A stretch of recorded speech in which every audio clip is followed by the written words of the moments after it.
Good morning friends, good morning to all of you. I am Subir sir from Home Coaching Center, खीरू चौक, भट्टा बाजार, पूर्णिया। और आज class 9th के लिए chapter वही है आपका मैटर इन आवर सराउंडिंग, उसका दूसरा पार्ट है। दूसरा पार्ट का पहला टॉपिक है आपका इवापोरेशन। इवापोरेशन आप जान रहे हैं इवापोरेशन क्या होता है? देखिए क्या लिखा हुआ है, the phenomenon of change of a liquid into vapour. अगर लिक्विड आपका वेपर में कन्वर्ट कर जाए तो उसको कहते हैं हम लोग, सॉरी, एट एनी टेम्परेचर, किसी भी टेम्परेचर पे बॉइलिंग पॉइंट के बिलो होना चाहिए, उसको कहेंगे हम लोग इवापोरेशन। कहने का मतलब कि अगर किसी टेम्परेचर पे, टेम्परेचर आपका बॉइलिंग पॉइंट से बिलो होना चाहिए, उस पे कोई लिक्विड अगर आपका वेपर बन जाए तो आप कहेंगे उसको इवापोरेशन। अब है आपका right the factor affecting evaporation of liquid. कहने का मतलब कि लिक्विड पे क्या क्या फैक्टर इफेक्ट करता है इवापोरेशन के केस में। तो सबसे पहला है सरफेस एरिया। जहां पे सरफेस एरिया ज्यादा होगा इवापोरेशन वहां ज्यादा होगा, जहां सरफेस एरिया कम होगा वहां इवापोरेशन कम होगा। इंक्रीज टेम्परेचर, टेम्परेचर अगर इंक्रीज करेंगे तो आपका इवापोरेशन जल्दी होगा, टेम्परेचर अगर कम करेंगे तो इवापोरेशन आपका लेट से होगा। डिक्रीज इन ह्यूमिडिटी, ह्यूमिडिटी जितना कम करेंगे आपका इवापोरेशन उतना जल्दी होगा, और ह्यूमिडिटी जितना अधिक होगा इवापोरेशन आपका उतना ही लेट से होगा। Increase in the speed of the wind, हवा जितना तेज चलेगा इवापोरेशन उतना तेजी से होगा, हवा जितना स्लो चलेगा इवापोरेशन आपका उतना धीरे से होगा।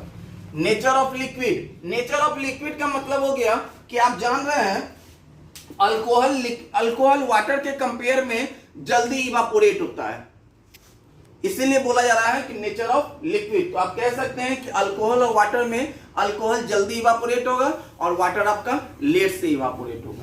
फिर आपका देखिए, आप जानते हैं कि इवापोरेशन जो है वो कूलिंग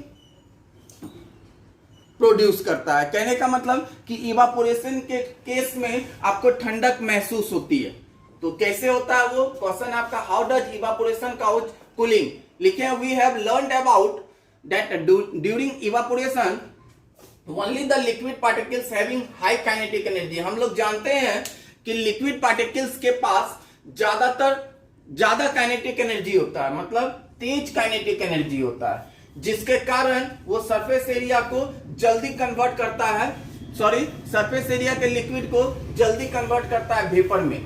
तो इस रिजल्ट से हम लोग ये देखें कि average kinetic energy of the remaining particles of the liquid decreases, और आपका टेम्परेचर जो है वो क्या हो जाएगा, फॉल हो जाएगा, जिसके कारण इवापोरेशन आपको कूलिंग प्रोड्यूस करता है। अब देखिए इसी बेस पर दो क्वेश्चन है आपका, why do wear cotton clothes in summer. आप जानते हैं कि गर्मी के दिनों में हम सूती वस्त्र पहनना पसंद करते हैं। सूती वस्त्र इसीलिए पहनते हैं क्योंकि उसमें गर्मी ज्यादा फील नहीं होती है। क्यों नहीं होती है? यहां भी इवापोरेशन का ही केस है।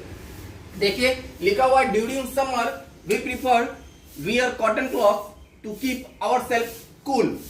कहने का मतलब कि समर के सीजन में हम लोग प्रीफर करते हैं कॉटन क्लॉथ पहनना क्योंकि वो हमें ठंडक महसूस करती है।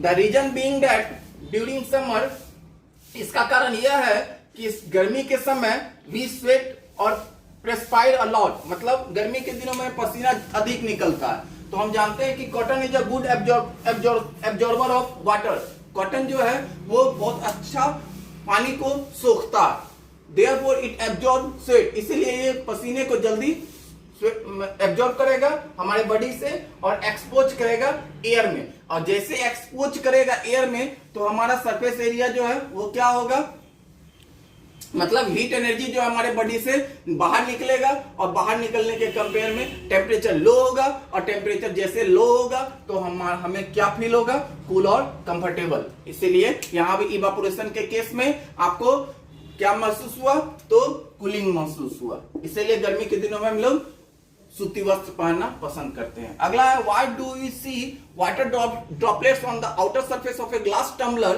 Containing ice cold water. कहने का मतलब कि अक्सर आप देखते होंगे कि अगर किसी ग्लास में आप ठंडा पानी अगर डालें तो ग्लास के बाहर वाटर की कुछ बूंदे नजर आती है।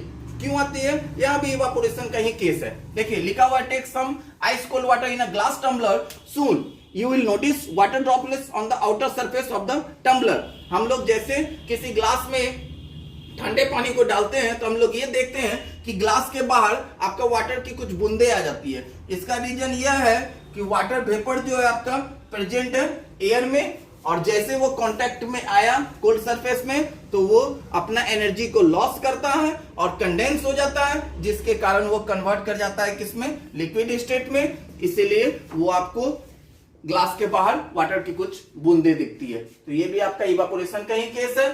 तो आज के लिए 9th क्लास का ये दूसरा टॉपिक भी खत्म हो गया। हमको लगता है कि 1 और 2 क्लास में आपका ये चैप्टर खत्म हो जाएगा। तो आप इसको अच्छे से लर्न करेंगे कॉपी में नोट करके, और जहां दिक्कत आएगी हमसे डिस्कशन करेंगे। आज के लिए इतना ही, धन्यवाद।